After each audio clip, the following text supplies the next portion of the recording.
¿Quieres saber cómo se llaman los movimientos de cámara que se usan en cine y en producción de vídeo? ¿Tienes un gimbal o estabilizador y quieres sacarle más partido?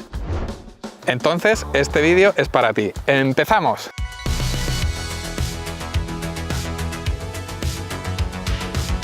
Continuamos hablando del lenguaje audiovisual y probablemente este es el vídeo más difícil que he hecho hasta la fecha. Cuando hablamos de los tipos de planos según el tamaño y de los ángulos de cámara, más o menos los llamamos igual en todos los países hispanohablantes. Con los movimientos de cámara la cosa se complica. Llevo meses dándole vueltas a este vídeo y consultando a otros amigos y amigas cineastas y nadie llama exactamente igual a todos y cada uno de los movimientos. Además, hay muchas combinaciones posibles. Así que para que tengáis una visión lo más amplia posible, vamos a ver muchos ejemplos de movimientos de cámara con algunos de los nombres que pueden adoptar. Tened en cuenta que si no vivís en España, a estos movimientos de cámara puede que le llaméis de una forma diferente, así que os invito a que participéis y aportéis vuestra experiencia a la comunidad de Render Cine dejando en los comentarios los nombres con los que conocéis estos movimientos de cámara, que aquí estamos para aprender unos de otros y nunca se deja de aprender. También veremos cómo se llaman en inglés para que podáis entender las abreviaturas de un guión técnico, como este de Parásitos, que es una joya. Vamos al lío. Tipos de movimientos de cámara. A muy grandes rasgos se suele decir que hay dos tipos de movimientos de cámara físicos y movimientos de cámara ópticos.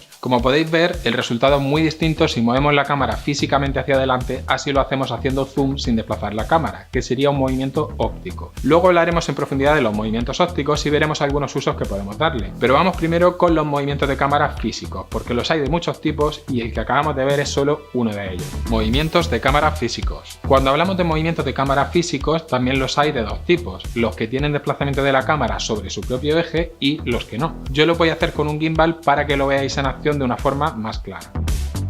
Panorámica. La panorámica es un movimiento de la cámara sobre su propio eje horizontal, es decir, una rotación de la cámara de izquierda a derecha o viceversa. La percepción como espectadores es la de un movimiento similar a cuando giramos la cabeza. En un guión técnico lo podemos abreviar escribiendo pan, que es como se le llama en inglés. Cuando trabajamos en equipo usamos el verbo panear para indicarle a la persona que opera la cámara que realice este movimiento. La llamada panorámica de seguimiento cumple la función de seguir el recorrido de un sujeto o de un vehículo que se mueve. La panorámica de reconocimiento o descriptiva hace un recorrido por la escena para permitir que el espectador se fije en todos los detalles del escenario o para mostrarnos una visión general de un lugar, y puede usarse como un plano subjetivo si viene precedida de un plano corto de un personaje que está mirando un escenario. También nos puede servir para revelar algo que no estaba al empezar el plano, como el nombre de un sitio o un personaje que no esperábamos causando sorpresa.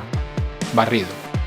Cuando hacemos una panorámica muy rápida que produce imágenes borrosas durante el movimiento le solemos llamar barrido. Con este tipo de panorámica lo que intentamos es atraer la atención hacia la siguiente imagen. Entre sus funciones se incluyen las de comparar o contrastar personajes o lugares. Así imprimimos mucho más ritmo a ese vídeo o película. En inglés se llama whip pan y es algo que le gusta usar mucho, por ejemplo, a directores como Damien Chazelle y Wes Anderson. El barrido se puede hacer directamente en cámara o se puede hacer en el montaje, uniendo dos planos grabados por separado. Para ello usaremos un corte en medio del movimiento para que no se note la transición. De esta forma podemos trasladar al espectador en el tiempo o en el espacio dando sensación de ser un solo plano con continuidad. Tilt o panorámica vertical. El tilt es cuando la cámara se mueve en vertical, pero sin desplazar el eje horizontal. Puede ser arriba o abajo o viceversa. Y el término proviene del inglés directamente sin traducción. Aunque he de decir que a mí en la universidad me lo enseñaron como panorámica vertical y conozco a muchas personas que también lo llaman así. En cualquier caso, el término más usado es tilt, para que no nos volvamos locos. Cuando miramos hacia arriba es tilt up y cuando miramos hacia abajo es tilt down. Y entre otras funciones nos puede ayudar a revelar a un personaje o a un lugar o a mostrar una relación de superioridad o inferioridad cambiando el ángulo de picado a contrapicado o al revés. Roll. El roll es un movimiento de rotación sobre el llamado eje Z. Cuando es un giro completo de 360 grados hay quien le llama plano Inception, porque Christopher Nolan lo hizo famoso con esta escena. Pero vamos, que se llama roll, que significa rotar. El roll obviamente es muy espectacular porque se sale de lo natural. Es digamos un plano imposible para nosotros, que no podemos girar la cabeza así. Así que cuando lo uséis, intentad que esté justificado. Por ejemplo, en El Caballero Oscuro, Nolan utiliza un movimiento de roll en un momento en el que parece que Batman ha vencido al Joker, pero el Joker tiene una la manga y al mismo tiempo que pone las cartas sobre la mesa, la cámara gira para darle la vuelta a la situación. Puede quedar muy bien cuando tenemos una composición en la que hay una forma circular o hay un movimiento circular que acompañamos con la cámara. Movimiento de cámara con desplazamiento. De forma muy generalizada en español llamamos traveling a cualquier desplazamiento físico de la cámara hacia adelante, atrás, izquierda o derecha, arriba o abajo o en diagonal. Aunque ahora veremos que hay muchas variantes cuando vayamos uno a uno y pueden adoptar nombres muy específicos según la dirección que tomen o la función que cumplan. Hay también quien le llama específicamente dolly cuando es hacia atrás o hacia adelante. Los términos dolly y traveling precisamente provienen de las herramientas o plataformas con las que se han hecho los movimientos de cámara durante muchos años y se siguen haciendo cuando hablamos de un nivel profesional. Un dolly es una plataforma o un carrito que puede ir con ruedas o sobre unas vías, y precisamente a esos raíles que parecen vías de tren se le llaman vías de traveling. Traveling in.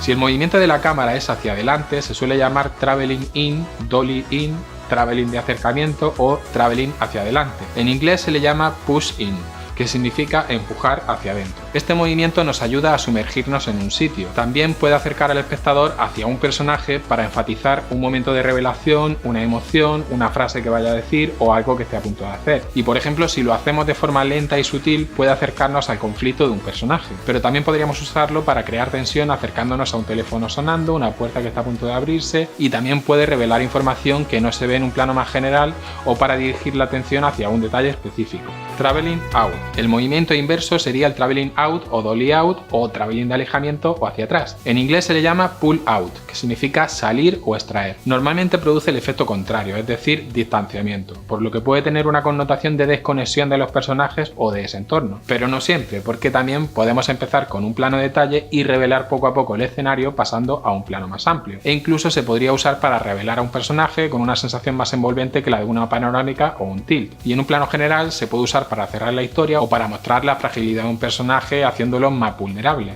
Traveling lateral. Si el desplazamiento de la cámara es hacia los lados, en español solemos decir traveling lateral hacia izquierda o derecha. Este movimiento nos puede ayudar a reforzar la atención sobre una persona o un objeto. También puede servir para revelar el contexto donde transcurre la acción o incluso para generar un chiste. En inglés lo podéis encontrar como track left o track right. Track con U, como camión. Traveling de seguimiento. Uno de los travelings que más se utiliza, y no importa en qué dirección o ángulo se haga, es el traveling de seguimiento, que se llama así por la función que cumple y no por la dirección. Este tipo de traveling acompaña a un personaje o a un vehículo y realmente se puede hacer prácticamente desde cualquier ángulo: frontal, dorsal, contrapicado e incluso cenital. En un guión técnico simplemente lo describiremos indicando el ángulo desde el que se va a hacer el seguimiento: desde atrás, desde arriba, lateral. En algunos planos secuencia se usa para crear incertidumbre. ¿A dónde se dirige este personaje? ¿Y qué va a pasar cuando llegue a donde se dirige? También es importante mencionar que un traveling de seguimiento no necesariamente tiene que ser un plano súper estable. Al hombro también se le puede llamar traveling de seguimiento, con la particularidad de ser un plano más movido y trepidante que nos introduce en la escena de una forma más directa y más cruda y no es tan estética como un plano estabilizado. Cuando es desde atrás, en inglés se le llama forward tracking shot o follow. Si lo que hacemos es ir hacia atrás, es decir, siguiendo algo o alguien para verle de frente, en inglés se le llama backward tracking shot. Si el movimiento es lateral, en inglés se dice track left o track right, es decir, seguimiento hacia izquierda o seguimiento hacia derecha. Traveling circular. Otra variante es el traveling circular. En inglés se le llama arc o 360 y consiste en girar alrededor de alguien dándonos una sensación mucho más inmersiva que si tuviéramos la cámara estática. Aquí podéis ver un ejemplo de una película de Scorsese en el que la cámara gira alrededor de esta pareja para provocar un momento íntimo. Pero también se utiliza para darle un aspecto épico a los personajes, como en este de Avengers, que hace que todo el equipo se vea como un héroe colectivo. Si además lo hacemos con un teleobjetivo, es decir, con una lente que tiene una distancia focal larga, al movernos rodeando al personaje conseguiremos darle mucho más dinamismo a ese plano, porque lo que está cerca se mueve despacio, pero lo que está al fondo se mueve muy rápido. Esto es lo que se suele llamar parallax effect en inglés, efecto parallax. Otra función del traveling circular, si se hace a mucha velocidad, es la de generar tensión. E incluso en Ciudad de Dios, Fernando Meirelles usa una combinación de dos traveling circulares para hacer un flashback.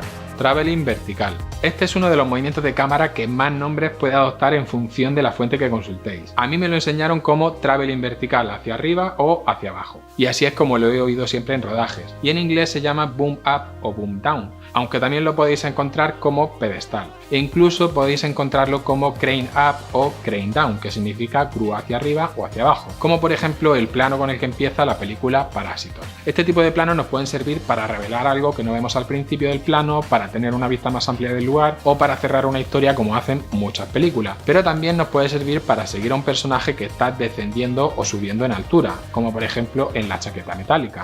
Movimientos ópticos. Los llamados movimientos de cámara ópticos en realidad son movimientos dentro de la óptica más que un movimiento de cámara, porque lo que se mueve son las lentes. Pero la mayoría de libros lo recogen como un movimiento de cámara, porque el espectador sí lo percibe como un movimiento del encuadre que se cierra o se abre para acercarse o alejarse. En palabras más sencillas, hacemos zoom in o zoom out. Y es importante distinguir entre dos tipos de zoom, el zoom óptico y el zoom digital. El zoom óptico se puede hacer cuando usamos un objetivo o lente de focal variable, llamado también objetivo zoom. Y cuando hacemos un zoom óptico, en realidad estamos modificando la llamada distancia focal, y esto tiene consecuencias sobre la imagen. A diferencia del traveling, cuando usamos el zoom de acercamiento, la distancia entre los objetos se comprime, el ángulo de visión se estrecha y el fondo se desenfoca, porque la profundidad de campo es menor. Pero de la profundidad de campo ya hablaremos en otro vídeo, porque da para un vídeo entero. De momento lo tenéis explicado en un artículo de aprendercine.com. Lo importante es que entendamos que la percepción visual y de la distancia entre los objetos cambia a medida que hacemos zoom in o zoom out. No es un movimiento que percibamos como natural, porque nosotros no tenemos zoom en nuestros ojos. Para poder ver algo de cerca, o nos acercamos o usamos unos prismáticos. Pero que sea algo artificial no quiere decir que sea una mala opción. Todo depende de lo que queramos contar o del estilo que queramos imprimir a nuestro vídeo o película. Y aunque alguien dice que el zoom no es muy cinematográfico, hay muchísimos grandes directores que lo han usado: Scorsese, Kubrick, Kieslowski, Agnès Varda, Sergio Leone y por supuesto Quentin Tarantino, que en concreto usa mucho un tipo de zoom: crash zoom. El crash zoom, que tanto se usaba en las películas asiáticas de Kung Fu, le da velocidad a ese plano. En España también lo llamamos simplemente zoom rápido o golpe de zoom. Para comedia y para acción mola mucho, pero también puede tener otros usos dramáticos. Zoom digital. Con la aparición de las imágenes digitales también apareció el concepto de zoom digital. El zoom óptico se consigue moviendo las lentes dentro de un objetivo y el zoom digital es una ampliación de la imagen. Por lo tanto, la imagen puede perder definición y calidad, porque básicamente es una ampliación artificial y reescalada, como cuando ampliamos una foto en nuestro teléfono. Aunque hay que tener en cuenta que hoy en día también hay smartphones que hacen zoom digital con mucha calidad a base de tratar la imagen con software. Y en muchas películas se usa zoom digital en la fase de montaje porque hoy en día casi siempre se rueda con una resolución superior a la de la película o vídeo final. Drag focus. Y ya que hemos hablado del zoom, también quiero hablaros de otro movimiento óptico que no se suele citar como movimiento de cámara, pero es un recurso que nos permite generar movimiento interno dentro de un plano cambiando el foco o plano focal. Este se produce cuando tenemos una imagen con dos términos de profundidad y hay uno enfocado y otro desenfocado.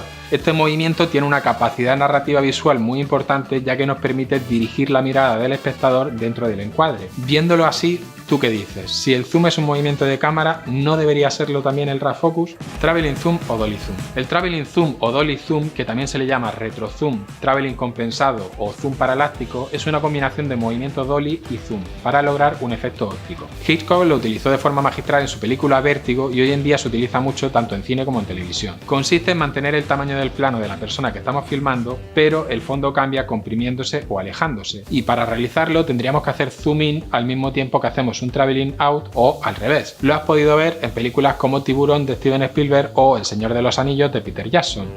Cámara suelta al hombro. Quiero mencionar también un estilo de rodar más que un movimiento en sí. Consiste en llevar la cámara al hombro o puesta sobre un trípode pero suelta sin anclajes para que se mueva libremente. De esta forma el operador de cámara va buscando la acción según van sucediendo cosas, puede usar zoom cuando lo crea necesario y dota a la película de un estilo más cercano al documental y más caótico. Combinaciones de movimientos. Además de esto, ten en cuenta que todos estos movimientos se pueden combinar. Podemos hacer panorámicas mixtas o diagonales e incluso podríamos hacer una panorámica o un tilt al mismo tiempo que hacemos un traveling lateral. Como siempre, el límite está en nuestra imaginación y en nuestra destreza a la hora de ejecutar estos movimientos de cámara. Por último, recordad que un movimiento de cámara no es necesariamente mejor que un plano fijo o estático, que en inglés se diría fixed o static. Por lo general, siempre que movamos la cámara, lo ideal es que esté justificado, es decir, que cuente o transmita algo, que cumpla una función o ayude a comunicar el estado de los sentimientos de los personajes o que añada una capa de profundidad más a esa narración audiovisual. En Seven, por ejemplo, dentro de una misma escena, David Fincher rueda a un personaje con la cámara al hombro de forma caótica y a otro completamente fijo, y de esta forma nos muestra el estado mental de cada personaje. Y esto lo podéis aplicar a cualquier producto audiovisual, no solo al cine. Pero recordad que hay películas o videoclips musicales enteros en los que todos los planos son fijos. Sin ir más lejos, el cine de Yasuhiro Ozu o el del sueco Roy Andersson. Su fuerza visual radica precisamente en la composición de los encuadres y en la ausencia de movimientos de cámara. Por último, antes de despedirme, os recomiendo ver un vídeo si no lo habéis visto todavía y no sabéis lo que es un guión técnico. Creo que es importante que conozcáis esta herramienta y la uséis, sobre todo en los primeros trabajos de vídeo que hagáis, para que intentéis pensar los planos antes de grabar. porque si grabamos horas y horas sin saber lo que queremos contar, al final podemos acumular muchísimos gigas de material con todo lo que eso conlleva. Si os ha gustado el vídeo y queréis que haga otro sobre cómo hacer movimientos de cámara desde presupuesto cero hasta lo más profesional, dadle amor al vídeo. Vamos a poner la cifra en 3000 likes. Venga, si el vídeo llega a 3000 likes, lo hago. Mientras tanto, ¡a rodar!